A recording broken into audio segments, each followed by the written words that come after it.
Hey, howdy, hey, I'm Riley Munn, the self-proclaimed biggest fan of the Disney Pixar Cars franchise, and you're listening to the Fifth Period Podcast. And now, here are your hosts, Mr. Brown and Mr. Whittle.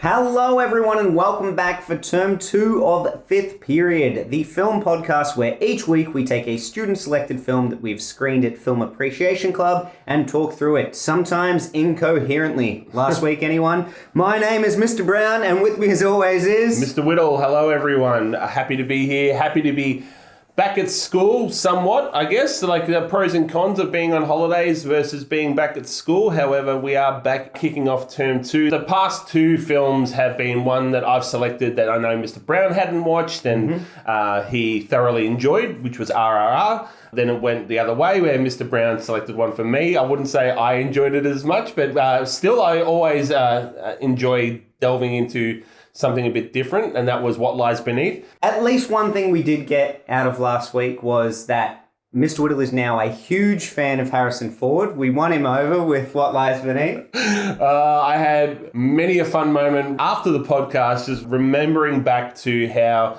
interesting it was to think that Mr. Brown thought that particular film would win me over with the Ford repertoire. But anyway, maybe the new Indiana Jones will just change things forever. I don't think so, but it may. Well, and look, I was only joking about last week's ep being subpar. It had everything from kombucha puns to Pfeiffer's performance. But as you will be able to tell, by the end of the podcast, we were starting to get a little bit loopy. That's what comes from us recording after dark. So today we're recording early morning. We should be far more coherent. Good to go. After our main film discussion today, we will be doing our weekly watches and Tantalising Trailers segment. So if you would like to skip ahead to anything as you're listening along, I will leave time codes in the description below. Now that we are back, we are super keen to get stuck into another term of student-selected films. Today we are actually going with a last-minute change around, so there has been a bit of a change of plans, but in the future weeks we are looking for more suggestions for films, so do get your thinking caps on for those. One thing that I should remind people, it does mean the classification code restrictions of G and PG are back in place. We will be screening these films on site for Year 7s through to Year 12, so that's really, really important. But I did want to acknowledge the brilliant M-rated films that were suggested to us over the break. Oh, yes. Especially because in the end we have opted to go for one of our films. So the film for today actually got selected based on the fact that you had seen it in the last week and that I had time to see it before we recorded today. So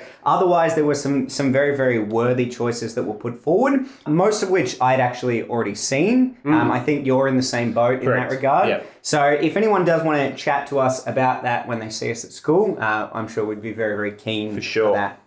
Something that has made a comeback in a big way today is the student intros. Riley sent today's to me about 2 weeks ago, and I've been sitting on it for our big start to Term 2. I mean, how great is it? Fantastic. The production value alone was awesome. I love talking with Riley about film. I know his passion for cinema is immense, and so I love that we were able to introduce the Term 2 opening Gambit podcast with Riley's performance. Yeah, he's a huge film enthusiast, not just for Cars 2, though that does rank very highly on his list. He's been campaigning to get that screening this year, so we'll have to see if it makes the cut. But both in class and at Film Club, Riley is a delight to have around and always has very fun trivia on what we're watching. So it's about time he got a chance to shine for one of our student intros. I also think that Riley's introduction could be an inspiration to other students as to how they maybe want to throw something at us. We're always open for students to put their hands up for the introduction. And if students want to pre-record and add a little bit of a production flair to it, I think we'd be willing to kind of take those on board. Yeah, it was the first time we've got an intro that was underscored with music, so that was a bit of fun. Yeah, really fun. So yeah, by all means, hopefully some people are feeling enthused to participate as much as Riley, or I don't think anyone can participate with as much enthusiasm as Riley. I love him to bits, but thought that maybe some other students could do the same. Should we get stuck in? We should. I think the way to start this conversation is, why did Mr. Whittle watch Mission Impossible?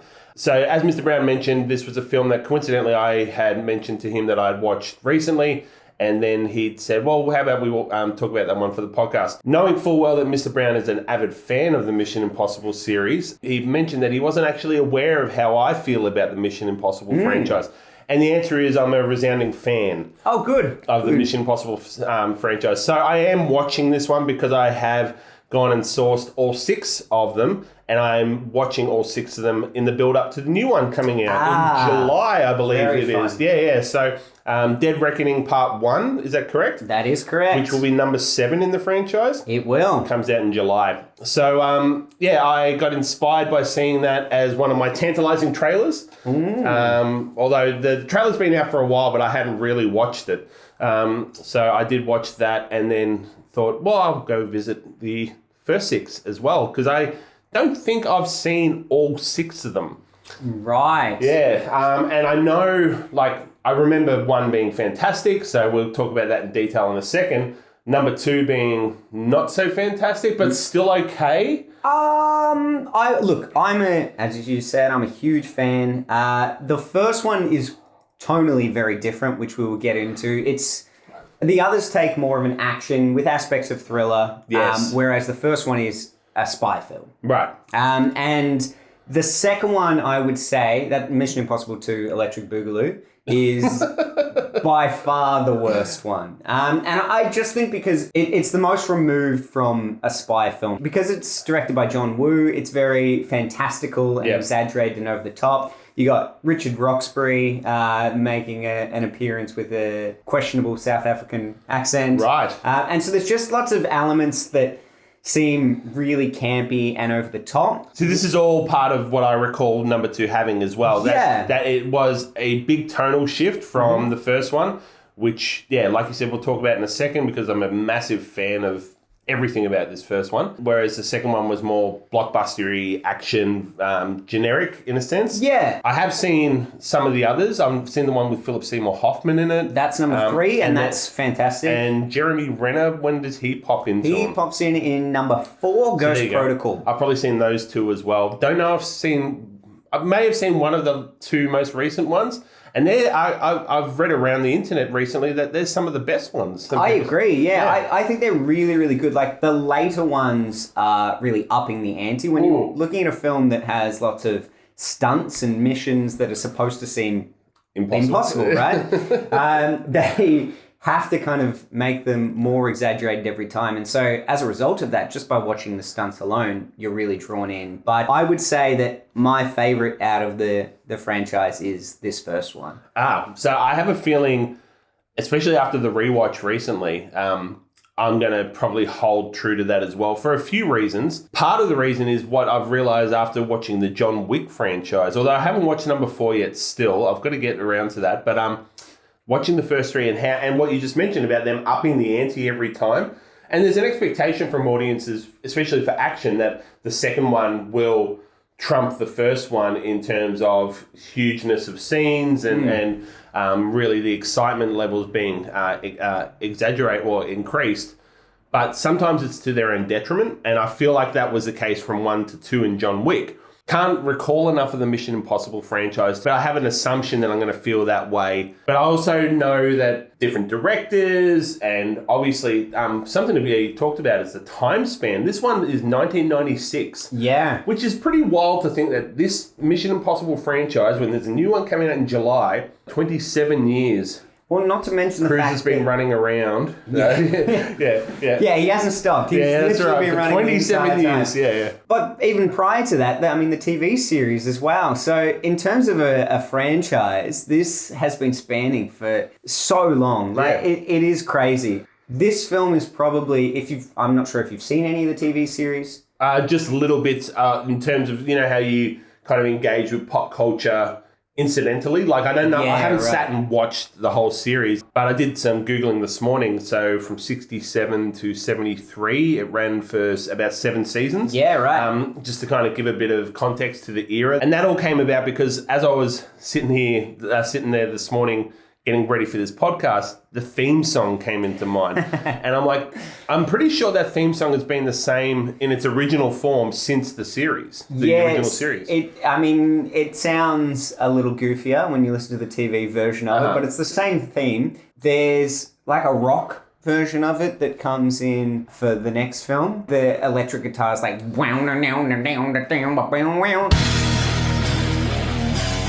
is it like a wah-wah pedal? Yeah, so a big memory for me of Mission Impossible 2 is the soundtrack, because it was a big one for Foo Fighters fans. They had a cover of Have a Cigar on it. The soundtrack for me is more memorable than the film itself. It's certainly memorable. I don't know if it's memorable for a good reason. It suits the tone of the film, and I think the fact that each film does have its own new style with all the different directors that have come through, that is a really good thing about the franchise. They all do feel different. And I suppose, as you said, the last couple have been two really strong ones. First time that they've had the same director carry over and do multiple in a row. Oh, right. That's interesting to know, yeah.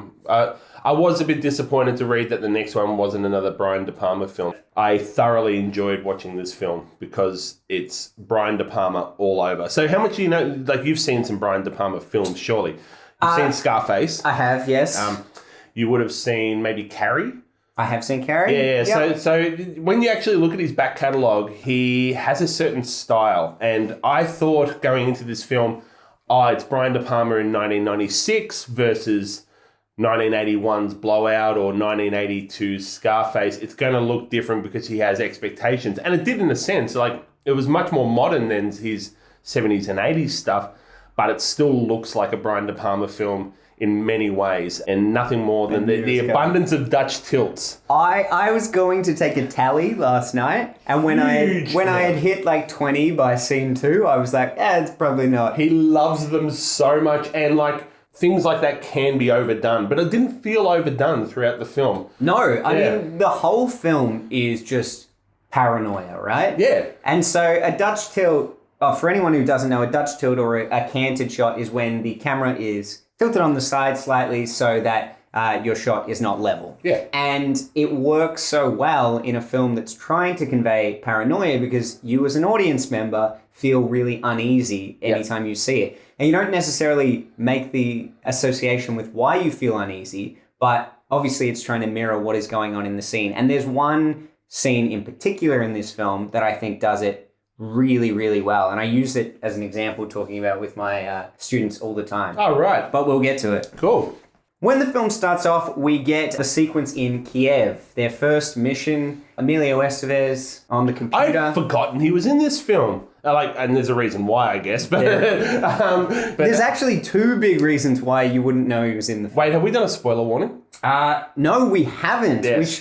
We should put that out there right now, Before guys. we get into the plot deep dive, I think spoiler warning for this film is due, for sure. And look, it's not uncommon for a Mission Impossible film in general to have twists and turns, but this one by far has the most surprise reveals along the way. Yeah, so if you haven't yet seen this film, both Mr. Brown and I thoroughly recommend this film. So do go press pause on this and go and watch this. Less than 2 hours. It's hour 50. There you go. Yeah, so great film to go and put your eyes to. Knowing that we have put out the spoiler warning, Emilio Estevez's Jack went actually uncredited for the film because at the time he was a really big name, but gets killed off very early on. He won't appear in the main cast. If you probably go to IMDb, dig a little deeper, he'll be there, obviously.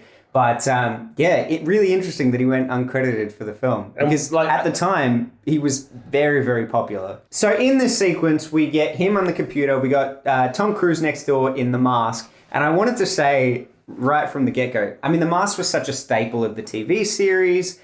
I think this film does masks very well. Yes, so there is, for the trained eye, you can see there is an element of CGI kind of overlay to the way that the masks pull off. But you got to remember it's 1996. Mm-hmm. I think they do a great job. I think the strongest thing that they do is they try and make everything as realistic as possible. Yep. So it really helps that all the people that Tom Cruise is doubling in the first half of the film just look like Tom Cruise with a couple of prosthetics on. So as I was watching it the other night, because I remembered all of that. Yeah, right. So when you watch it, you can see that it's Tom Cruise with prosthetics on. Yeah. But for the first time watching this, I don't think they would notice it. I think that the Kiev run, where you see him on the camera, Yeah. like I can see it's Tom Cruise now that I know. That you know, yeah. But yeah, I don't think they'd pick it up. No, I don't think so either. But it makes it so much more realistic. I mean, that was another thing that was very weak in the second film. It's overused. Right. It's like mask on mask, or like people with completely different facial structures but similar sized faces being able to replicate and look exactly the same. It's too much. Whereas in this one, we get the two masks early on that is just him with a bit of prosthetics on, very believable. And even the one at the end, which we'll talk about in more detail, but it's conceivable because it's someone whose face is larger than his face. He sits very still in the dark. Like it's all stuff that masks it very well. Nice one. Yeah, yeah. I didn't even mean that. They get this guy, and you're watching Emilio Estevez's reactions. He's got his little stud earring in, and he's like making faces as Tom Cruise is like slapping the guy. He's like, ooh, ooh. Yeah. It's so good. And then he just says, we got him. And then the Mission Impossible theme starts up. Good fun. Oh. So that's one thing that is exemplified early on, but throughout the whole film, I think it's very well paced. The pace of this film, the editing style, everything's very efficient. There's never really a dull moment. You could argue, and it's required stuff that like it's not stuff you'd cut, but in terms of like giving us the sequence of him sending the emails and stuff like that comes later on. It's all relevant though, and they go over it pretty quickly. But yeah, generally the pace of this film is really engaging. Yeah. When the credits roll, this is something I've never understood about the Mission Impossible franchise, because they all do it. Every single film shows snippets of the film to come in the opening credits. Mm-hmm. And I suspect it's probably a nod to the fact that it was a TV series. So in the opening credits of the Mission Impossible TV series, like all TV shows, it would have shown clips from the show. And so perhaps that's what it's trying to allude to. But it's the ultimate spoiler. Yeah, why would you do that? Yeah, exactly. Yeah, so that's interesting. Like, unsure why they would do it. And yeah, one would argue that there's no value to it. No. Outside of maybe a nod to the original. So yeah, maybe that's the reason why. Perhaps. But then we move to Jim Phelps, John Voight's character on the plane. So originally, they actually wanted to get Peter Graves, who played Jim Phelps in the TV series. Mm-hmm. The Jim Phelps character was the equivalent to Ethan Hunt in the TV series. He was the main guy. And they tried to get Peter Graves back to play Jim Phelps for the movie, but he refused to do it because, and again, big spoilers here, because he didn't want to be the hero of the entire TV series, only to be made the villain of the movie franchise. I can understand that. Like, in terms of the legacy of your character and, you know, really appreciating the art that you've created, I can understand that. Yeah. It's super controversial that he did it, but I mean, what a great way to subvert expectations early on. Yes. Yeah, really, really well done. I thought the technology was going to be the big thing that dated this film. It does to an extent. Oh, for sure. Yeah. But I was more surprised by just seeing how casually someone was lighting up on a plane. Just smoking a cigarette on a plane. Yes. Then we get to the part where Phelps rejoins the group and they're talking about their first mission. This is when we find out that Claire and Jim are married, which I was quite shocked by the first time I watched it, certainly. I mean, what is that age gap there? Well, that's an arguable point in Hollywood in general, where they match up some younger actresses with older actors and everything seemed hunky-dory, where you look at it on paper and the actors have like a 20, 30-year age gap between them. So there is a huge difference. They certainly did try to de-age John Voight in this film in terms of makeup. And I reckon he looks great. Like I did when he came up on the screen, I'm like, he's older than like in real life, John Voight is older than he looks in this 1996 film. Because he's been around for a long time. I think he does a great job in this film. The whole cast does a great job. Yes, agreed. I don't think there's anyone who stands out as not bringing it in this film. But this scene is just really great. We've just seen them pull off a mission, but this is the first time that we see them kind of discussing it and talking about how they're going to approach it. And I love all of the technical elements and how everyone has a role to play. It's a very important scene in terms of building them up as a team that works well together. They have dynamics between each other. Yes. Obviously, because of what happens next. Yeah. But before we move on to that, you know what expression never really took off? What? Hasta lasagna, don't get any on ya. I think we need to bring it back. I can think of so many uses. This was the red and green gum when he Estevez is yep for sure. I was wondering about that gum. So like if you mix it together, it explodes. Isn't it already partially mixed together at the point where it I've joins? always thought that. Perhaps there's like a narrow strip between the two of the them. neutral middle. Yes. Yeah. So then we move into the sequence where they are doing this first big mission. And Tom Cruise is just having a ball with that southern accent, isn't he? Yes. Oh, so I love this scene, like this whole sequence of like in the, what would you call that place that they go to? Not quite a hotel, like a ballroom kind of place. But then it's got upstairs rooms. It's like an embassy type thing? Yeah, maybe something like that. Some sort of a gala anyway. Yes, absolutely. And this is the scene where I'm like, oh, this is a Brian De Palma film because of his use of wide shots and extreme wides. And we get, what's the supporting... Hannah is on the stairs. Yeah, the one up the stairs with wearing the glasses and looking down. And the shots of looking up, like we're being voyeurs within the scene, the way De Palma chooses to kind of talk about what each character's doing. Really impressive stuff. I love this scene. It's good filmmaking. And I love the use of shots, even some of the sets where camera rigs have been built in. Like the elevator sequence, there's a part where they're down in like the basement level and it goes up a floor to show the next character coming down. Yes. And it goes like through the wall. So we get half of the screen has the elevator on it, but then we actually go through the floor on the other side. It's really, really well done. Yep. Just always showing where characters are in relation to each other to build up that tension. Yeah, being able to then have the characters interacting with each other through their mic systems and all that stuff as well. The whole dynamic of the scene is really well structured from all of these elements coming together. Yeah, I like the technology that they use in the film. I mean, at the time, it was supposed to be really, really sophisticated and advanced technology. But I also liked looking at it through like a modern lens and going, well, that's believable. Yes, absolutely. Like, talking to people through earpieces, yeah, we can do that now. Like, so that's cool to look at that. They were just a little bit ahead of the time in terms of the technology. I've always thought it'd be cool to be a consultant on a film as to what... when you want to look the most modern you can so the film remains as timeless as possible for as long as possible, what great, cool tech you can think up. So you'd have to know what's coming and the viability of it coming. Like you look at what Back to the Future presented to us, or Back to the Future 2, in terms of the tech to come. We haven't got those hoverboards yet. No. But we certainly do have glasses that have cameras in them. So Mission Impossible presenting that to us, it was always coming. So yeah.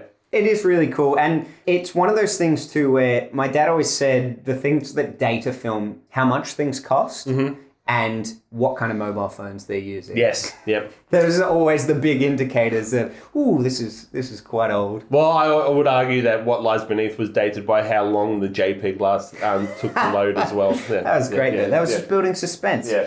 Two big things. The glasses that they're using as the camera is some really nice foreshadowing. Nothing that surprises us later on in the film hasn't already been presented to us as a narrative device. In terms of technology capability and...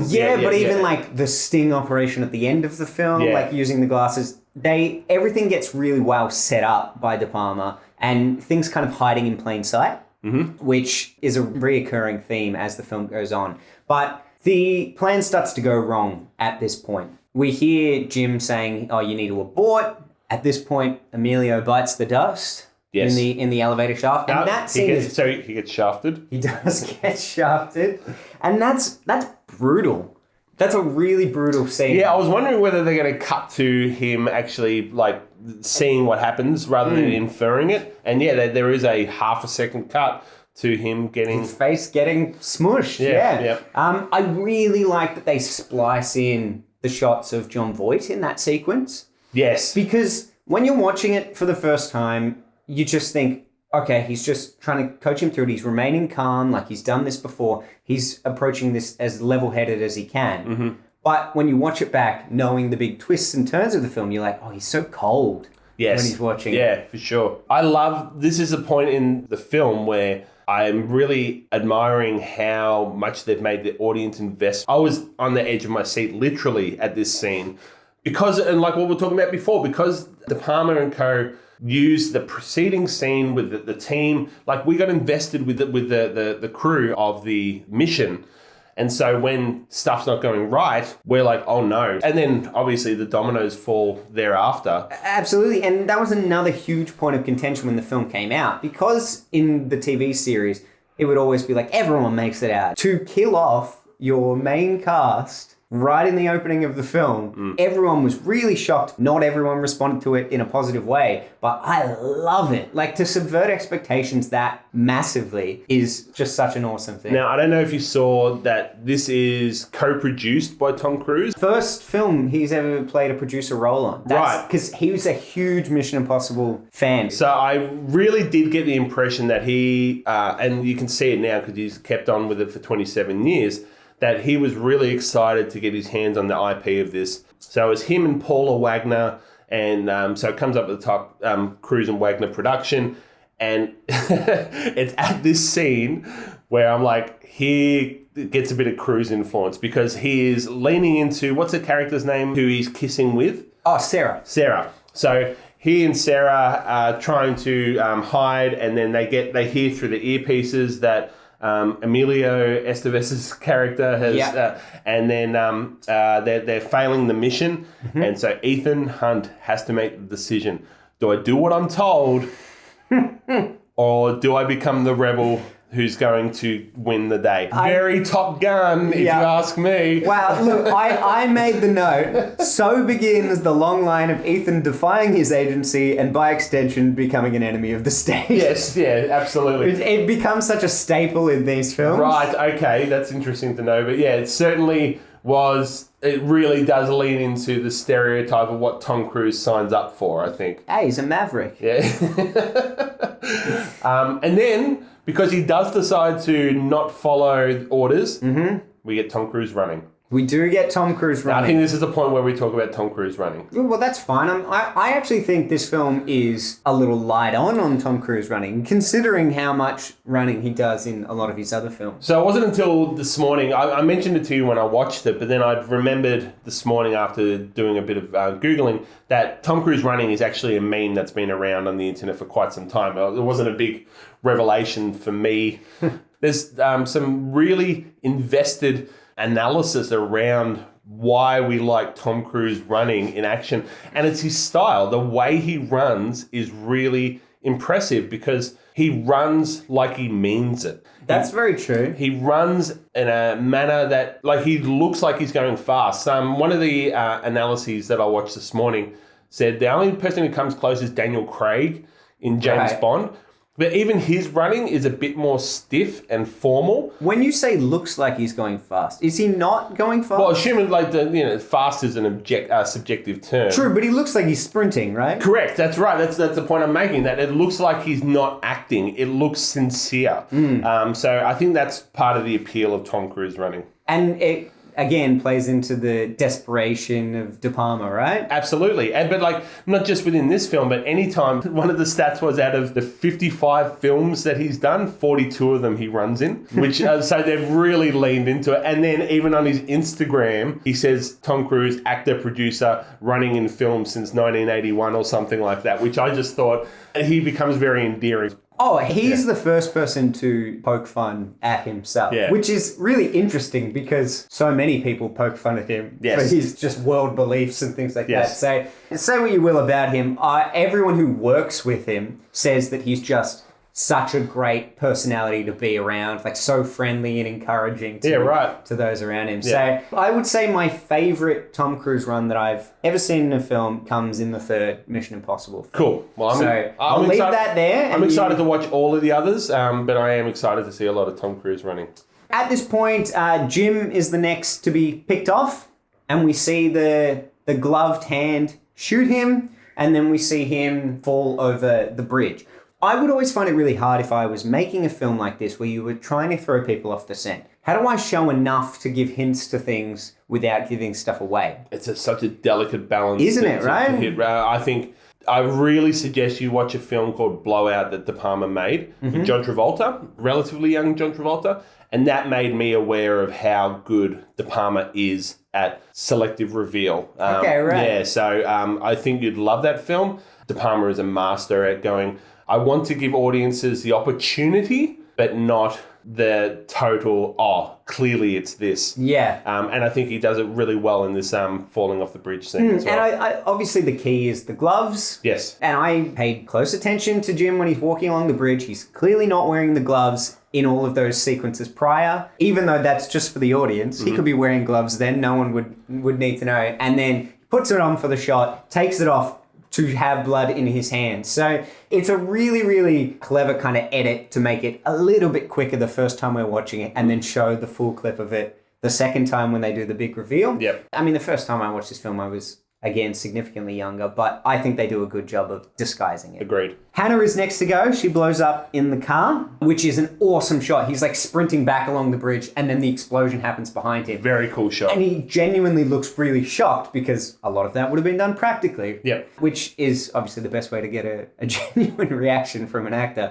But he has this really great panicked look in his face all throughout the film. There's so many great moments where you look like you are just getting genuine, scared, panicked, stressed out reactions from Tom Cruise. Yeah, I think I can't recall a Tom Cruise film that I think he gives a better performance in than this film. I think he's so good in this film. I mean, I'm right there with you. Yeah, this would be my favorite Tom Cruise film. Because the film itself is awesome as well. Yeah. Then Sarah goes. She bites it next. I have a question for you about this one because when she approaches the gate, she's quite far away. Yes. And she can see that the guy's been stabbed. And she is assumedly a world-renowned spy. Yeah. So it's like, what am I going to do? Am I going to get closer so that I too can be stabbed? It wasn't until I was watching it again last night because that first scene happens and I go, yeah, it doesn't make sense. She's super far away. She could have easily gotten out of that situation. And then right at the end, it shows her physically walking right up to the gate. And I thought, is it possible that she knows this character? Because he's also an agent that has previously been disemboweled or whatever. Later we find out. Yeah, is it possible that she just thinks this is another agent or something that makes it a little more justified that she would go right up to him? That now that you bring that up, I think that justifies it. But she knows that it's Jean Reno's agent character.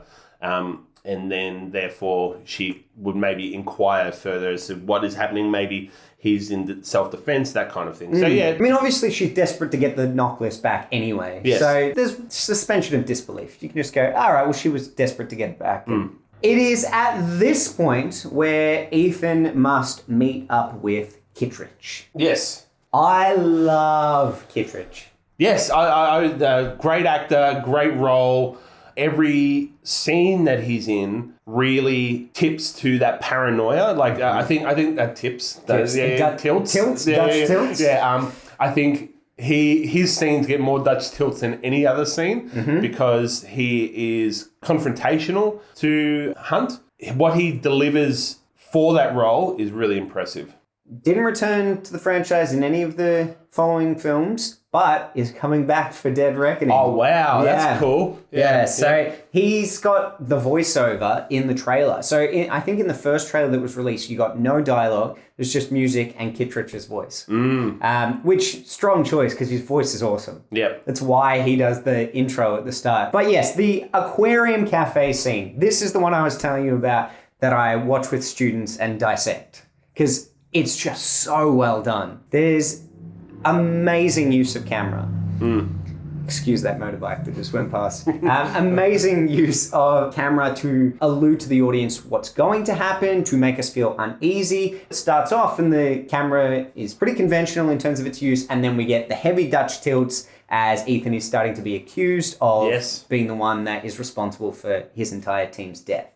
It's not just the use of camera, but the dialogue too. You seem hell-bent on blaming yourself, and he's like, well, who else is left? Assumedly, I can't recall in this particular scene, but this is probably a good point to bring it up. Something I loved about this film is the soundtrack as well, the score, because it's one that's ever present. So, and I've criticised John Williams' scores because of that, but this one allows a bit of subtlety. It does pull back. There's still like some murmurs of score underneath when we are needing to pay attention to a dialogue or an action. But it's really well done in terms of matching the levels of intensity and mood that the audience is expected to be feeling.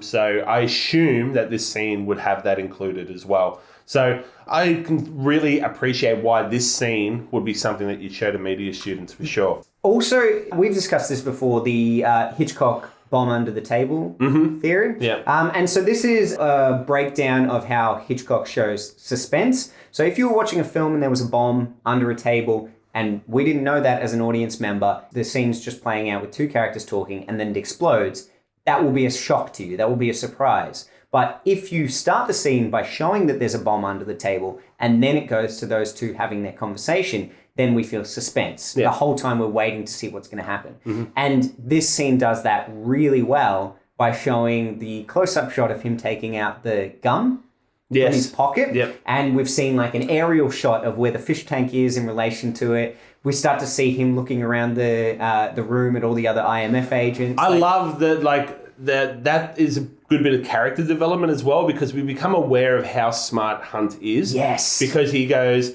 I noticed that person at that previous location and noticed that one. So clearly something else is going on here. So it really elevated our the audience's kind of awareness of how on point Hunt is as a spy. And the thing that's so brilliant about it is, as I said to you, there's a lot of elements that are hiding in plain sight. So earlier, when Hannah is on the stairs, we do see the waiter suspiciously looking at her. But we don't notice it as an audience member. No. But the whole point is that he does. Yeah. And so it shows how much more hyper aware of his surroundings and how much more professional in his field he is than we are as an audience member just watching a film. When Correct. we are looking for these things. Yep.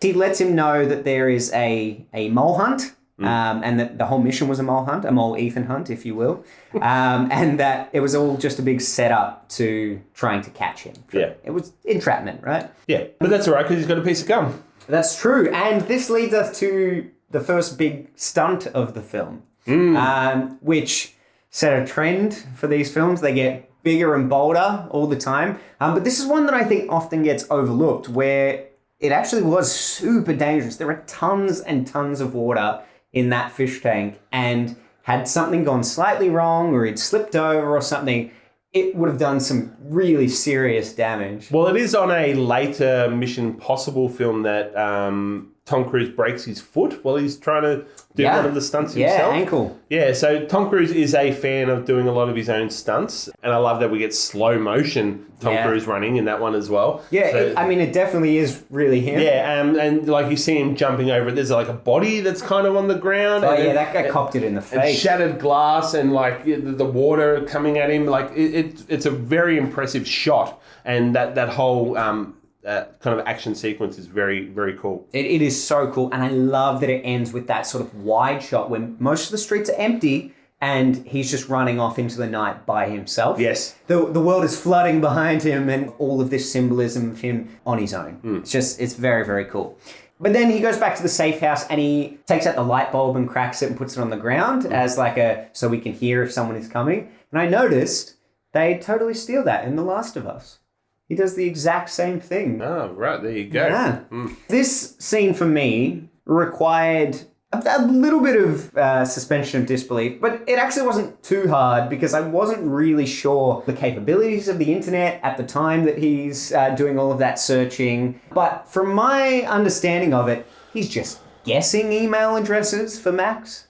I mean, Maybe, yes, I did notice one of the email addresses was like, that doesn't work out conventionally in how an email address looks. How do you just guess an email address? Like, what if it was like max_kittycat@hotmail.com? But he manages. He ends up finding Max via kind of like a Bible chat room sort of thing. Yeah. It required a little bit of suspension of disbelief, but it was easy enough to do because my understanding was that the internet wasn't overly prominent at that time. It wasn't like every single person had a computer in their home. So watching that, you could just be like, oh, cool, that's how it works, right? And I mean, you do that in spy movies anyway. Like they press a couple of keys and they're locked into a system, right? How important is the role Max contributes to the narrative? She's someone who allows Ethan to get resources so that he can continue to find out what's going on. Yep. And Ethan needed some way for that to occur, right? So Max works effectively in that regard. And then obviously Max at the end tries to double cross Ethan or not give him the money on the train and stuff like that. But I do think that her role is simply a plot device to have Ethan progressing to the main portion, which is finding out what's going on with his disavowalment. Right, but he's only able to find that out when Max can reveal who Job is. He doesn't break into Langley to get information for himself. He breaks into Langley to get the information to give to Max so that... Yeah, it's a trade-off. Yeah. Which I think works. Like, I'm not sure if there is a more simplified version for that. Like, I don't think he could just be like, well, I'm going to break in for me because on the computer they'll tell me who the mole is. Yeah, I don't know.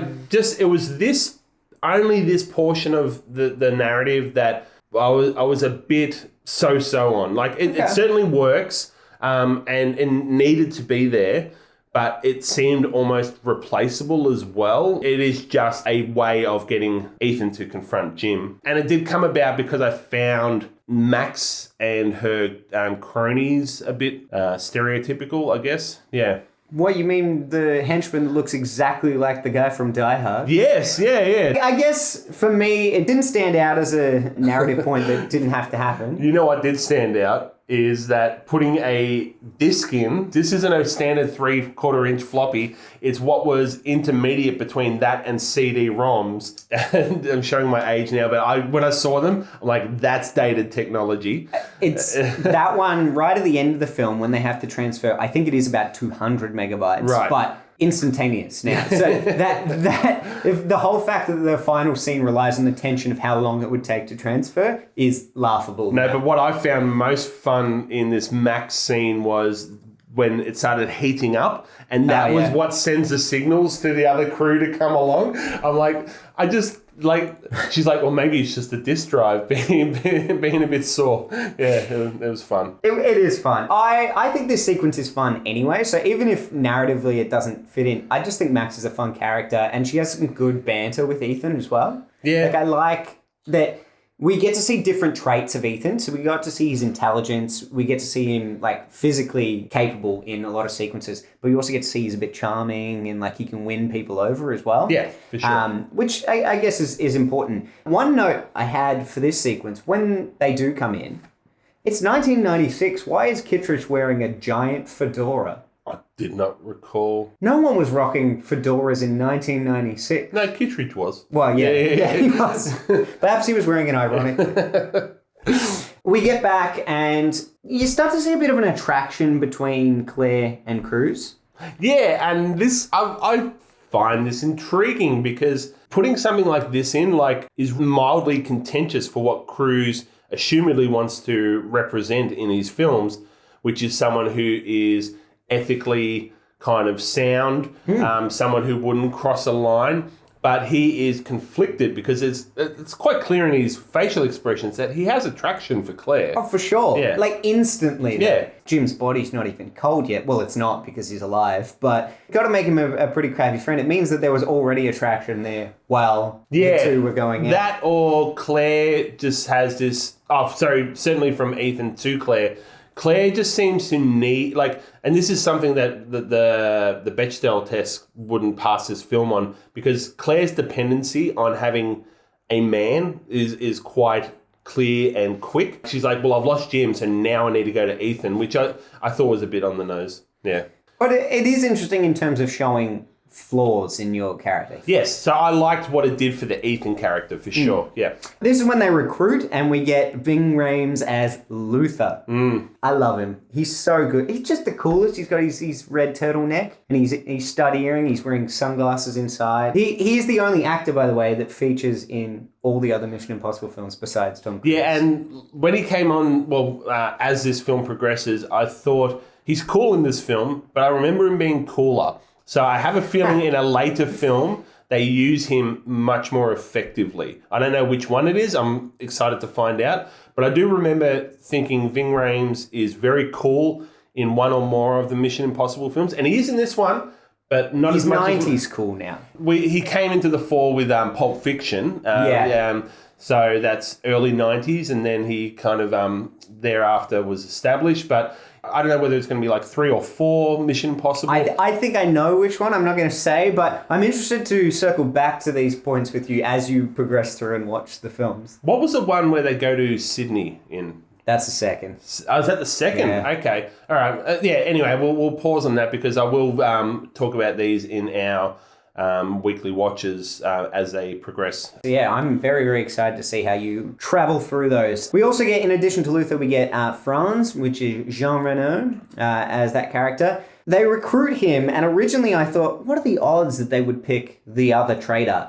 But they throw in a great line where Tom Cruise says, oh, that's not what Claire tells me about you. And so you know that she's manipulating things behind the scenes. Like she's recommended him. I hadn't picked up on that. That's cool, yeah. It's really good because otherwise you go, well, that's just a bit too convenient for him to be there. Then we get to the Langley heist. The ultimate copycat heist for TV and film to reference from here on out. Iconic scene. So this is the one where, if nothing else, that shot of Ethan nearly falling on the ground. I feel like I've seen that a million times over in like highlight reels of the best of Hollywood. That shot really comes to mind. But yeah, revisiting this scene, I loved it so much. This is like you showing the media students that Kittredge interaction. This is one that should be analysed in how to build suspense. Yep.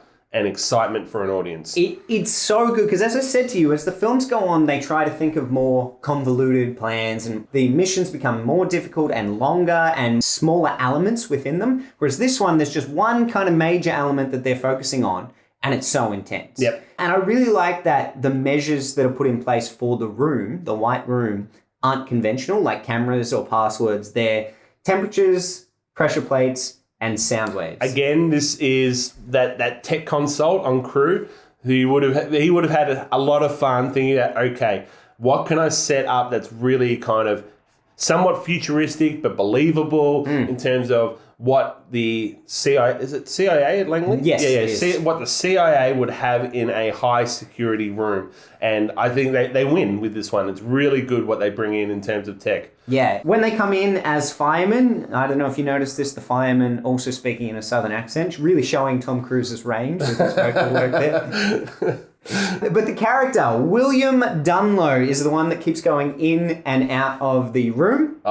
There are rumours he is also returning for the new Mission Impossible, and I just so hope that they bring him back in exactly the same role and give him food poisoning again. Because it's a two-parter that's coming out, this Dead Reckoning. Yes, it is. I think the second one's slated for sometime next year. I believe so, yeah. Cruise saying farewell to the franchise. He's getting on in age. So you mentioned Jeremy Renner earlier. Yeah. Originally, the plan was at Ghost Protocol number 4, we'll bring in a younger guy and then he'll be so popular that he'll kind of carry over the franchise. And no one wanted it. This is Cruise better than he's ever been. And so they're like, cool, we'll just keep making them with Tom Cruise. Yeah. I don't know that he'll ever willingly leave the franchise. I mean, why would you? Like, assumedly he's making mozza of money on this. And he's just having a ball doing it. Plus, he's an adrenaline junkie. This is a film that is paying for him to do all of the stunts over and over again until he's flawless at them. Like, yeah. So, but like when you're saying that these recurring, well, yeah, they are recurring characters that are coming back from the first one into the seventh one, when we haven't seen them in the 5 in between. Yep. It's saying we're going all out on these final ones, maybe? Maybe. Yeah. Only time will tell, I guess. That's exactly right, yeah. I do like how Kittredge is at Langley at this time. He's talking through what's he trying to do, and he's actually right there breaking in at the exact same time. Wait, what's that alarm? Should we evacuate? Yeah. I didn't know. Perhaps you can provide more context on this than I can. The Impossible Mission Force is its own separate company, but works in unison with the CIA. There are times in later films where the two consult. Yeah. But for Kittredge to actually be at Langley at this time, are they suggesting that it's just kind of like a subdivision of the CIA? Yeah, I'm always interested in these kinds of films and how they present multiple agencies working, assumedly with government endorsement, like overarching government endorsement, but they aren't actually part of the CIA, or they're not actually part of the FBI. Or when you go more global, like James Bond with the MI5 and MI6 and stuff like that. These agencies are commonly represented as being independent of the more formal ones. And I don't know whether that's a legal thing. We've seen plenty of films where it's FBI agents that are doing something or whatnot. So why couldn't they be just simply CIA agents? But maybe that adds to the coolness that they're kind of rogue in or independent and therefore have more leeway, or maybe seen as elevated above what a standard CIA agency is doing. Well, yeah, I just thought it was interesting too, because in this sequence, when Tom Cruise comes in the fire outfit, he's also wearing another like he's got a mustache or whatever it is. But Claire just wanders around the building with no disguise. Well, she does go in, change into a pretty good-looking dress, and then she's wearing a lanyard. If you're wearing your lanyard, you're fine. That's true. I forgot that the lanyard disguises the face as well. Yeah. But yes, I found it really interesting earlier when you were talking about how music is always underscoring the film, because not in this sequence. Correct. When he's lowered into that room. So good. It's dead silent. And you feel more drawn into the world because you're not allowed to make a sound either, because that will trigger it. That's right. But so we've already laid out, there was a whole bunch of security measures in the room, one of them being the decibel level. And if it goes too high, you are toast, which is our code word for today, by the way. Yes, nice, well played. But you've got the 4 orange bars, and then it goes into the red. So the audience really knows what we're looking for. But yes, when Ethan is lowered upside down, which just looks so cool. Doesn't it? Into the room, and it's deadly silence. It's a point of difference. Because we have had score playing so much throughout the film, it does add to the intensity because we've been told they need to be quiet, so we're also being quiet. Yes, absolutely. I love it. Yeah, it's so good. And split focus happens quite a lot in this sequence. So there's one where Ethan's dangling above the agent as he comes in and he's working on the computer. Yeah, it wasn't until I couldn't quite recall when it's like, but split focus doesn't happen early on, but then there's points in the film. And you're saying it's at this point. There's 3 in a row in this sequence. Yeah, which right. I got to imagine they'd hired that camera, because it's a specific camera that does the split focus. They hired that camera during the shooting of this sequence. And they said, well, that's an expensive piece of equipment. We better use it 3 times. I wouldn't be surprised though if Brian De Palma has a bunch of those cameras. I'm sure he does. I was just joking. He loves the split focus. But we get it again in the vent with the rat, which is some lovely foreshadowing of Renault being the rat in this situation. Absolutely. And also, leaning into that whole idea that Frenchmen don't like rats. So yeah.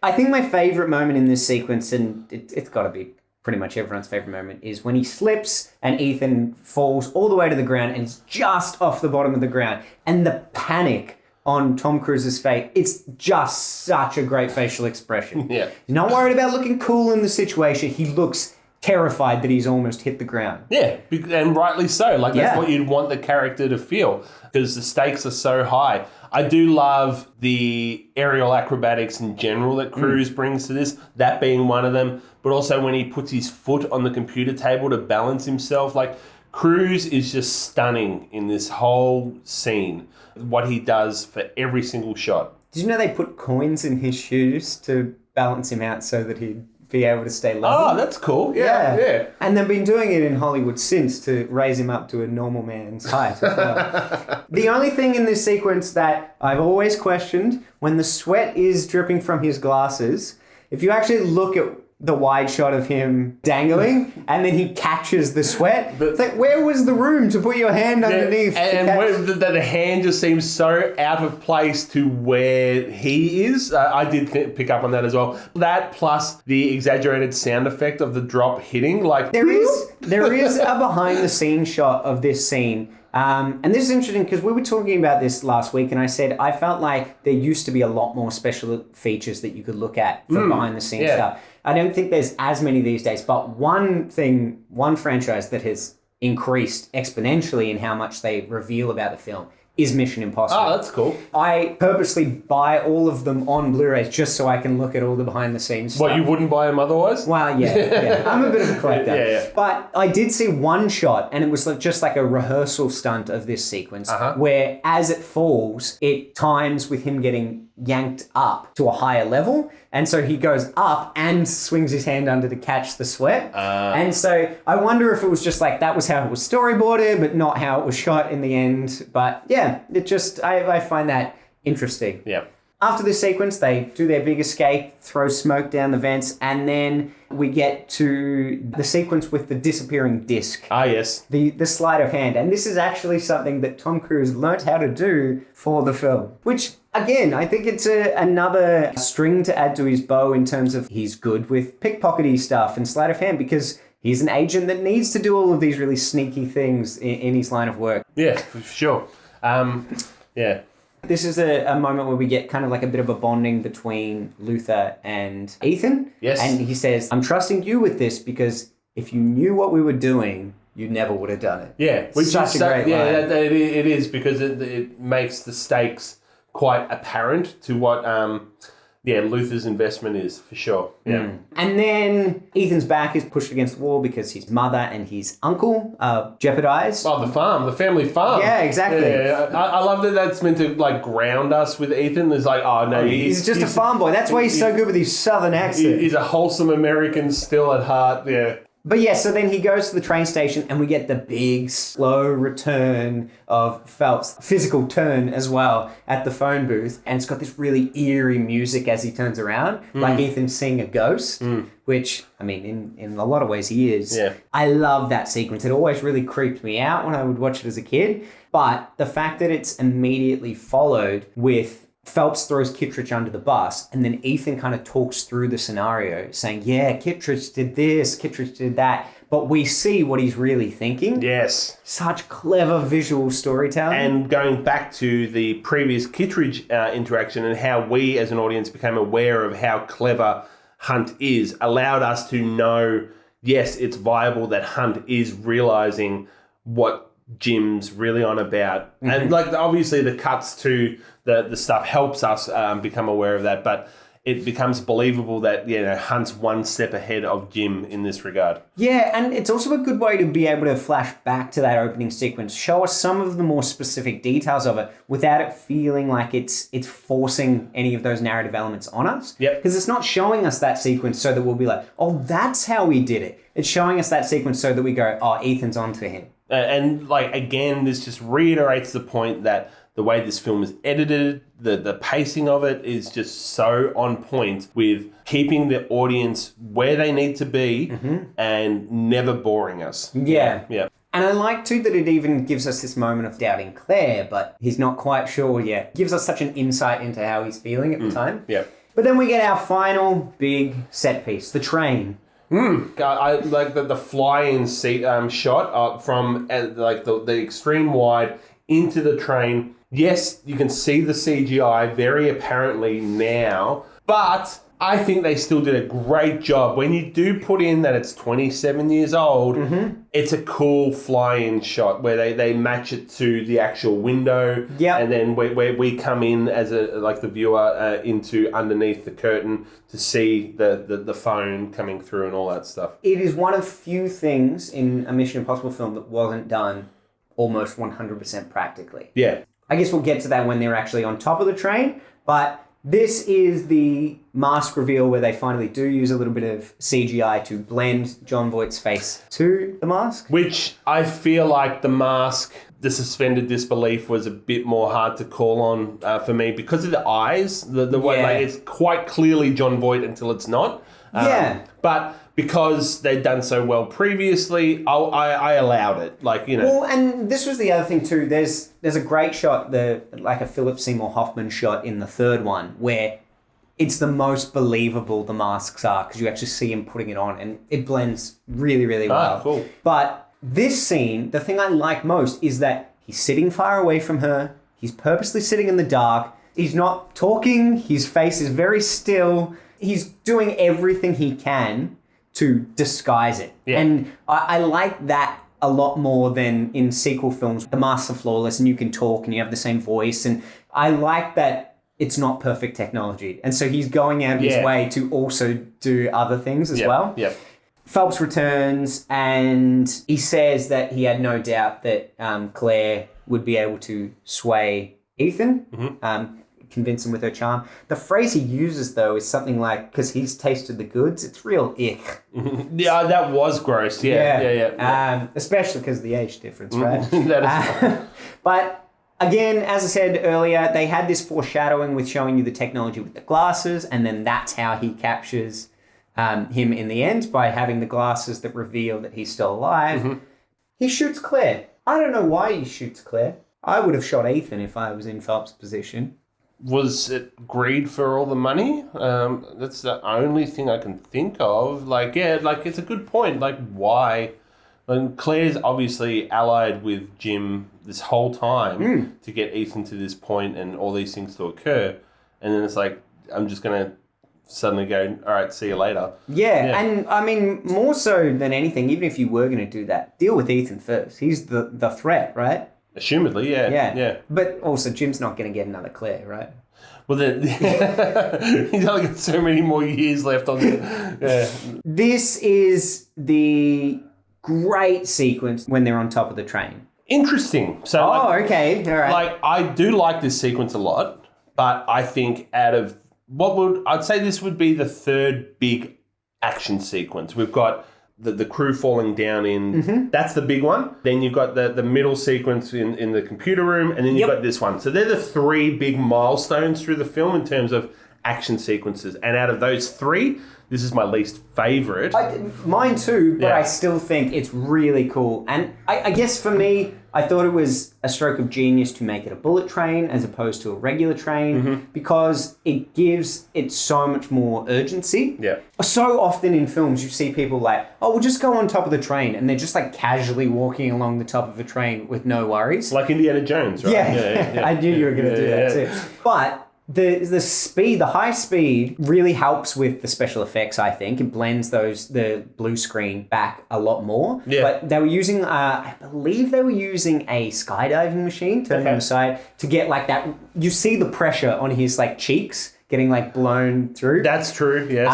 And just the fact that they're getting thrown around this train, I think it's one of the most realistic depictions of what it would actually be like to be on the train, as opposed to in these films where they're having like full fist fights on top of a train. Yeah. Like it's a little janky when the helicopter goes into the... That's where it falls down for me, especially because the stability of that helicopter versus what would really be going on in that, it's like Jean Reno is clearly the best chopper pilot that's ever existed ever.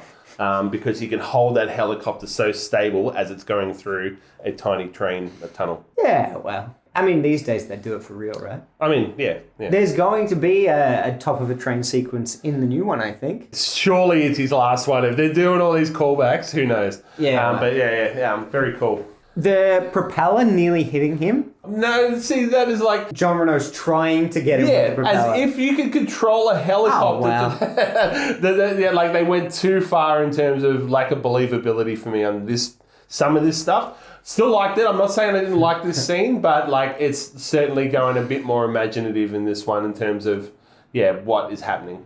That's fair. Yeah. And then we get red light, green light, the mashing of the gum. What does Hunt need to explain it to Jim? Well, I don't know why he yells red light, green light. Well, because he explains it to Jean Reno. He doesn't say it to Jean Voight's character. So Jean Reno's like, I don't know what you're talking about. I wasn't in that scene earlier. But he should have said hustle lasagna, don't get any on you, instead of red light, green light. I love the music actually hits a very particular point when Hunt jumps from the train to the chopper leg. So it's like success in terms of the way the score moves. Yeah. I thought that was really cool. And that's a good jump too. Like, even though there's a lot of CGI and stuff in the scene, the jump is real. Yes. And so, I like that there's desperation with a lot of the stunts that he does. They're not flawless stunts. He's only just made it and he's hanging on. And agreed. Yeah. Yep. Then explosion. John Voight gets crushed under just in case there was any doubt whether he was going to survive, we see him get crushed as part of the explosion. Yeah. And then Ethan, again, I think it's a cool looking shot. The explosion that propels Ethan back onto the bullet train. It is cool, that one. I like that one. Final sequence, everything gets wrapped up between Ethan and Luther. He's got his Wiggles skivvy back on again. And he's like, why don't you come back with me? He's like, no, I'm past this, which again happens in most of the films. I do like a quick wrap up on an action film like this. And I think they do this one really well, where Luther does say to Ethan, how about you? Do you want to make Mission Impossible 2 with me? Nah. Not until I'm at least on this plane and I get offered another videotape for the Bahamas or something like that. I think it's from the Bahamas range. If I was sleeping on a plane and someone woke me up to ask if I wanted to watch a video, I'd be very upset. I was also confused by the technology she's offering on them because they don't look like traditional VHS tapes, but they also don't look like CD-ROMs or DVDs, which they wouldn't have been in 96. They kind of look like smaller videotapes. So like Betamax. Maybe. Could be. Yeah. Might have been right in that era. So overall, thoughts? Love it. I was going back to this film knowing that it was one that is certainly got rewatchability to it and didn't disappoint. And now, because I went back to it having gotten a bit more well-versed on what Brian De Palma does as a director. Yep. And being appreciative of it. And so going to this one and going, it's still a De Palma film, even though it is part of what is now a massive action franchise. Yeah, it ticked all the boxes for me. I love this one. I think it's the strongest, but I think you've got a lot of good ones to follow if you're going to be watching them all through. I just, again, need to reiterate, you're not going into a great one next. But beyond that, you've got some top quality films. Yeah, I was already kind of aware of that, so like I will need to persevere through the next one. Not to say that the next one is terrible, is it? It's just not... I would say I enjoy it more for comedic purpose. Who's the bad guy in the next one? Is there a notable bad guy? He's probably notable to someone that's more savvy than I. Okay, yeah. My favourite bad guy is Richard Roxbury. Right. With his South African accent. Alrighty, let us move on to our weekly watches. You said you've had a big week. I've had certainly a bigger week than I have had previously. We were talking about Mission Impossible for quite some time, so we'll probably need to do a Reader's Digest version of this segment, just so that we're not getting too tedious for our listeners. Over the holidays, I do get to blast through a bunch of films, and the final week was no exception. So I've gotten through 8 different films. I'm going to quickly run through all of them. Yeah, go for it. First one was The Last Wave, a 1978 Australian film by Peter Weir, who we know from The Truman Show. He was the director of The Truman Show, but this was back when he was an Australian director. I was a bit so-so on this. It had a bit of supernatural element to it, but didn't really captivate me. So I watched Hereditary, 2018 horror film, the first film by Ari Aster. One of my favourites. Watched this one because I was looking forward to his new film, which I did also watch in this week. On revisit was okay, not as good as I remembered it the first time, but the final act really still held up for me in terms of the creepiness of it all. Was Hereditary one of our student suggested films for the break as well? Possibly. They're not going to be happy to hear that I'm not a fan. Yeah, well, you're not a fan, but I am, so they can come and talk to us. Leave a like if you're not a fan for me, and if you are a fan, leave a like for Mr. Whittle. Yeah, just so leave a like. Third one I watched was an interesting little film from Netflix called Girlfriend's Day with Bob Odenkirk in it. And it's about a person who writes greeting cards getting fired, and then they have a new holiday coming out, so he gets to write a card for this new holiday. But what was most interesting about this film is that it is only 50 minutes in length, which is a really odd duration for a film. Like, it's... You would have loved that. I did. I just thought that because it's such a simple story, the duration matched the simplicity of the story. Rather than having to feel like we need 90 minutes, or if it's an epic, we need 3 hours, they just matched what the film's narrative required for the duration, which I thought is really cool. Fourth film I watched was 1976's The Omen. So a really classic horror film. Damien, if anyone knows the character Damien, like that's what this originated from. Say 76. 76. Make sure if you watch a version, watch that version, not the remake. Oh, was there a remake? Yeah. Was it? Right. That's how good it was, because I wasn't even aware of it. Even this one is it teeters on being a B-grade film. The only reason it's probably not is because it stars one Gregory Peck at the front of it. And he is a very strong actor. But performances across the board in it are fantastic. Like the nanny at the start. Whew. The nanny scene is very iconic, and I feel like I loved that scene, and then it kind of dissipates thereafter for me in terms of the film is okay but not great. If you're going to give me a 70s horror film, I'll go The Exorcist every day. Fifth film was a film called Fanny and Alexander from 1982. This is an Ingmar Bergman film. This one is actually talked about as his best film, and I'd never seen it. The feature film length is 3 hours, and then they also made a 6-hour version of it, which they made into a TV series, which I haven't watched. I was surprisingly a fan of this one. For what it is and what was coming from it, I was like, oh, this is actually a really cool film. But it's beautifully shot, captivating characters. So that's Fanny and Alexander. Okay. Heathers, so 1988/89/90. And I really find this era of film captivating because it's a real turning point for what culture was doing. So to look at films like Heather in terms of what costume people were wearing and so the representation of teenagers, but also what film itself was doing. I can join you on that discussion because originally it was a contender for what we're going to be watching for this week. Yes. I think it was Ollie and Will that recommended it. They're going to be very disappointed that it didn't make the cut. I hadn't seen it before, and after watching it, it tackles some very heavy themes with a levity that I don't think has aged particularly well, and especially because the subject of the film is around teenagers and a lot of our audience are teenagers. I just thought it wasn't probably the best choice to be discussing for that. But overall, I think in terms of a satire of teenage culture and bullying and how people actually are within a school,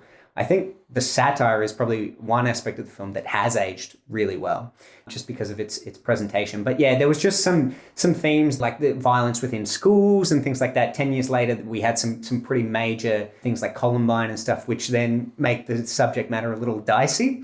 So yeah, look, I thought the satirical aspects of the film were great. There was some great lines in it, great performances in it. But yes, I do apologise to those who put it forward because it just missed out on making the cut for our major discussion today. Last two films I watched were really a lot of fun for me. One of them was a rewatch, which is Birdman. So 2014 great film.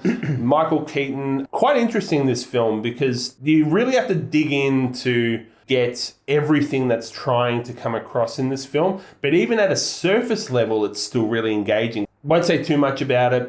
Birdman, though, 2014's Birdman, really impressive film. And then the final one was one I watched just last night, which was Beau is Afraid. So, new film that came out, Joaquin Phoenix, Ari Aster directing, his third feature-length film. It's not anything like his preceding two films, which were more your standard horror. This is more a waking nightmare exploration of an individual's psyche kind of film, very surreal, not meant to be taken as something that's actually happening. It's more like we're in the protagonist's thoughts. Very long film, 3 hours. Ooh. And there were times when I did check the watch, for instance, so that's always a sign that you're not fully immersed. But overall, I enjoyed it. There's a lot to unpack with it. So I think it's going to need a rewatch from me, maybe in 6 to 12 months' time.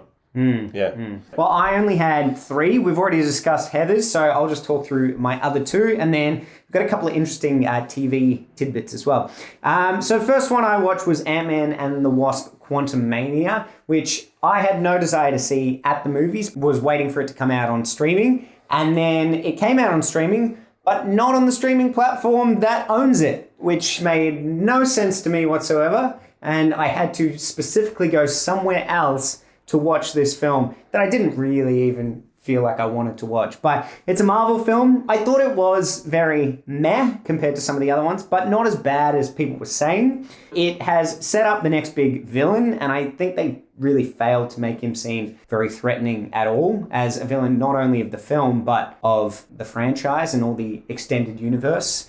So I think that was probably where it fell down a lot for me. Lots of people have criticized the lack of Wasp in a film called Ant-Man and the Wasp. That's only because they're kind of noting that it has less Evangeline Lilly in it, but they have a lot more Michelle Pfeiffer, who was the Wasp first. Michelle Pfeiffer. Yeah. My apologies. But yeah, she was a major part of the film and was the original Wasp, so perhaps that's what they're alluding to with the title.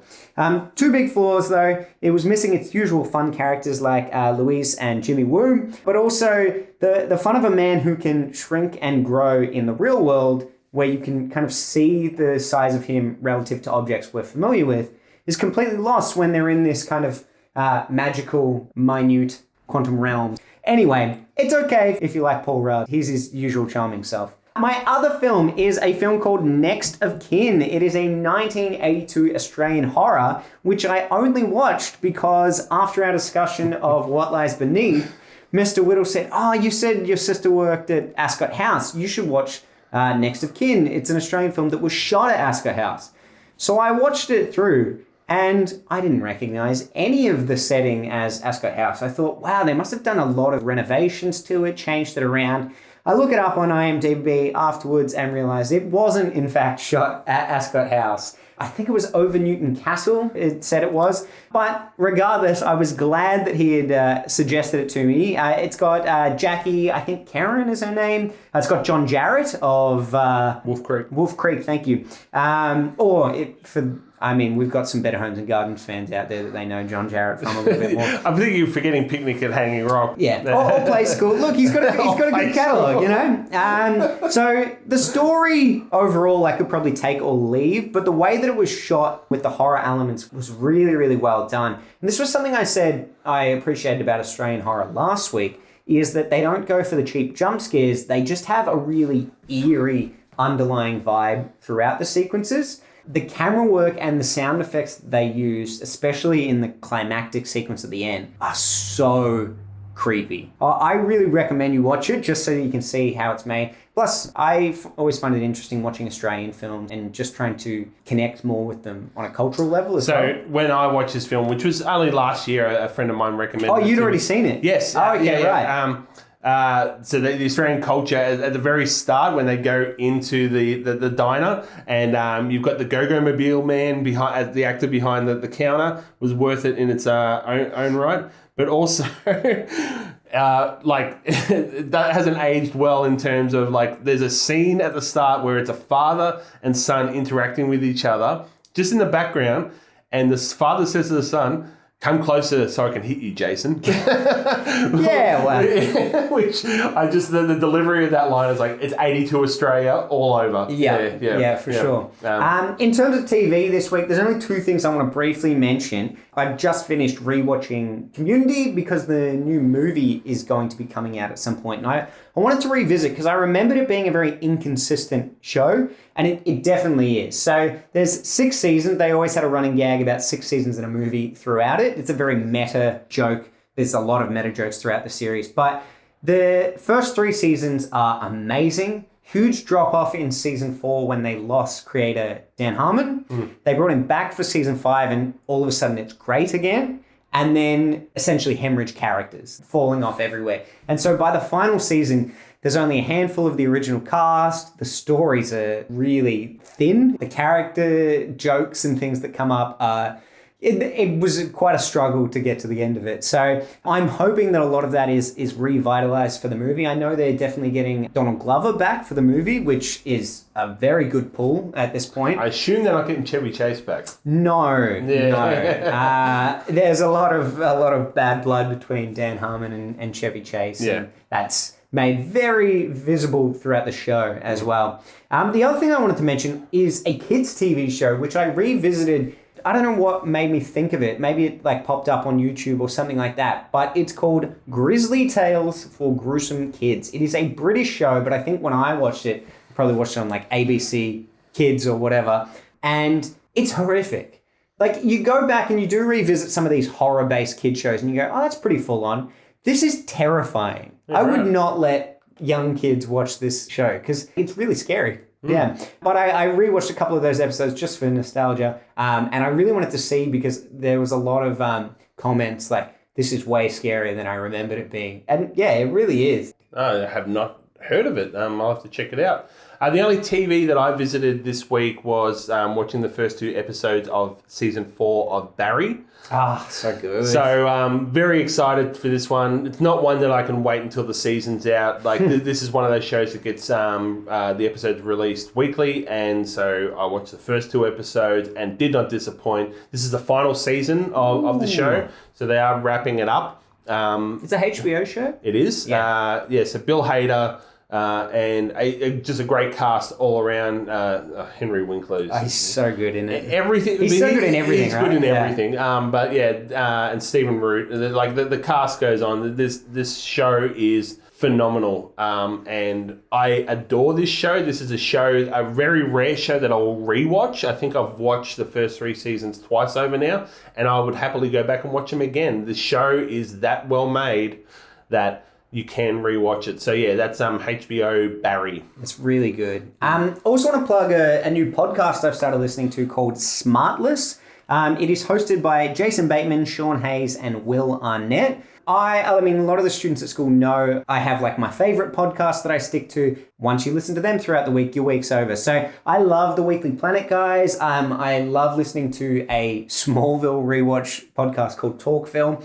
This one came up, I was doing a lot of travel in the car and wanted something to listen to. Smartless. So the reason it popped up was I think they're now doing something possibly on Netflix where they're going to do a live show with the 3 of them, almost doing their podcast on stage in front of people. So the 3 of them are consistently on it every week, but they get guest people to come in and just talk about their careers. So I listened to the Courtney Cox episode and I listened to the Jerry Seinfeld episode, both great listens. So yeah, I definitely encourage you to check that out. That's called Smartless. Moving on to our tantalizing trailers. Before we jump into the trailers themselves, I wanted to address something that's come up in this segment in the last couple of weeks. I really wanted to circle back to it. The first is in relation to Indiana Jones. We were talking about that a few weeks ago, which is good because I know you love Harrison Ford, but you were objecting to the inclusion of Sympathy for the Devil playing in the last trailer. It kind of brought you out of the world. Mm-hmm. I didn't necessarily feel that way, but I also really wanted to check out when did it come out in relation to when the film is going to be set. And Sympathy for the Devil was released in 1968 and the film is actually set in 1969. So because these films have spanned over different decades, it might not feel like the original thematic music that you would hear in an Indiana Jones, but in terms of the time the film's set, it's actually a very suitable choice. We will one day have a podcast where we don't mention Harrison Ford. This is going to be a running joke from now on. I know you love it. The second I was going to mention, and I even think I edited this out of the cut of last week's ep, but we were discussing Monica Rambeau, and you were commenting on the fact that the name was stolen from the famous Sylvester Stallone character, John Rambo. And I even said, do you think that would have come out before the comic book? And we both agreed that we didn't know. But they actually came out in the same year. So the first comic book appearance and First Blood came out in 82. Moving on to our tantalizing trailers. Did you want to start us off? The first one is Maxine, which is the third of the trilogy that's getting released starring Mia Goth, where it was X, and then what's the name of there was a character's name for the second one. Pearl. And then, so this will be the final one, called Maxine. It's a teaser trailer, so there's actually nothing shown in it. I was going to say, I didn't even see it come up. Yeah, so it's not a formal trailer. That's why I'm kind of giving it the caveat of, I'm going to mention it in here, because it did get me excited for it, because it's quite clearly going to be set in an era. The teaser trailer is showing that it's going to be 80s style. So this is then obviously following on from X rather than Pearl. Yes. Yeah, correct. So I liked X, and then Pearl was okay, not as good as X. I think because they're giving a bit more space around this third one, maybe they're going, because the first and second one was shot consecutively, like at the same time. Well, they were like, we've already got this location, we might as well. Plus, we're already in lockdown. We have to stay here in New Zealand. It's a cool little backstory to that. So yeah, Maxine, which I believe is intended to drop this year, maybe not till next year, but the teaser trailer was released for that. Okay, great. Yeah. My first one is Evil Dead Rise. It's not the first trailer. There was a new trailer. I really love the original Evil Dead franchise. I find it fascinating that Sam Raimi essentially made a film that seems just like a fun pet project with his friends, and then it was so popular, had such a cult following, that he was then given a big budget to make the second Evil Dead film, a sequel, but also a remake of the original one, just with a better budget. Instead of being a straight horror, the sequel had comedy aspects. And then he made the third film, which has a lot more comedic aspects. It feels a lot more kind of watered down in terms of like family-friendly stuff. I mean, not family-friendly, but significantly more than the second one. The brutality kind of dissipates a little bit. And so I love that original trilogy. I've watched the series that had Bruce Campbell return. Ash vs. Evil Dead. Yeah, so good. I never watched the remake of Evil Dead. The 2013 remake? Yes, but I believe you've seen it. Yes, and I'm a big fan of that one. Yep, so I like that. I think I might actually go back, watch that one, and then go see this new one, because the new one seems great. They've taken certain elements in that 2013 remake from the original, but do not expect the same kind of film that those three plus the series. Very much the comedic elements in there, the campiness of it, but still kind of really excellent horror. Bruce Campbell, they call Yes, that's right. This one doesn't do that, but I still thought it was a great film. Yeah, so I should return to that, because it was never one that I was super drawn to, but with the release of the new film, I should return. The other one I had was a trailer for a series that's coming out in late May called The Muppets Mayhem. So another one I didn't see. This is a short series that's coming out. I think they've put together 6 or 8 episodes. And yeah, I'm very excited to see this story of the band, because the band was always one of my favorites whenever they were on. This on is with screen. Animal Drumming. So good. Yeah, and so this is like a story of them trying to achieve stardom or something like that. So That's cool. they're going to be front and center for it. But by the look of it, they've got, as they always do in the Muppets movies and series, they've got a whole bunch of like actors and randos to kind of just do cameos through it. Awesome. So all the things you expect from a Muppets production is going to be there. So I'm excited. I will never say no to watching some Muppets. Yeah, I mean, I haven't seen this trailer, but I love the Muppets. Stylistically, does it look like they're doing like a biopic on the band? Somewhat, yes. Yeah, awesome. Yeah. What a great idea. Yeah. My next one is the new Flash trailer. I haven't really been watching the Snyderverse films. I've probably seen a couple along the way, but I fear that the issue with this film, because it looks great, the issue with this is that I will have to go back and watch the other films in order to be up to date. And that terrifies me, because I've not got much of a desire to see these films. I know they're really long. And so that might be a bit of a painful journey through to, I think, June is when this is coming out. Because they are going to be referencing a lot of things cross-universe, I think it's probably an important step in the process of enjoying the film. I've only got one more. It's called The Clearing. It is a new, The Clearing horror Clearing film. of the throat. Yeah. See, I was going to edit that out, but that's a good gag down. It is another Australian horror film. Cool. It's got Miranda Otto, which I know you like, because you mentioned her last week. It's got Teresa Palmer, which I'm a huge fan of, especially in horror films. It's got Guy Pearce, It's got a real The Brood vibe when I'm watching it. You got these angelic kids with bleach blonde hair, and there seems like there's a cult, or it was only a teaser trailer, so it didn't give too much away. But if you've ever seen The Brood, which is a David Cronenberg film, really great in terms of less of the body horror stuff. Oh, there's quite a bit of that at the end, I suppose. But early on in the film, there's just a lot of like creepy kids, and always that sinister child is always, I think, a really nice staple of a good horror. As we are wrapping up today, I feel it is important to remind students that Film Club will be back on Friday at lunchtime. Yes. So get your film suggestions in. Please comment below so that we can have options to choose from, G or PG films. Yeah, very happy that we got to talk about this film. I really enjoyed watching it, rewatching it. And looking forward to what Term 2 has to offer in terms of recommendations from students. Try and go left field on us, guys. Put something forward that maybe we wouldn't have seen before. Yes, that would be awesome. It does also really help us out, guys, if you can hit the like button underneath and subscribe to the channel. This not only boosts the vids for our sake, but it also allows you to stay up to date with anything that we are releasing. Well, as we always say, hasta lasagna. Don't get any on ya. I was going to go with this podcast will self-destruct in 5 seconds. So see, that's better. But I want to bring this expression back, you know? Very good. Plus, we're now in this trend of finishing with a train wreck of an ending to the podcast. Absolutely. So why stop now? Keep it up. Thanks very much, guys. Have a good one. Bye-bye.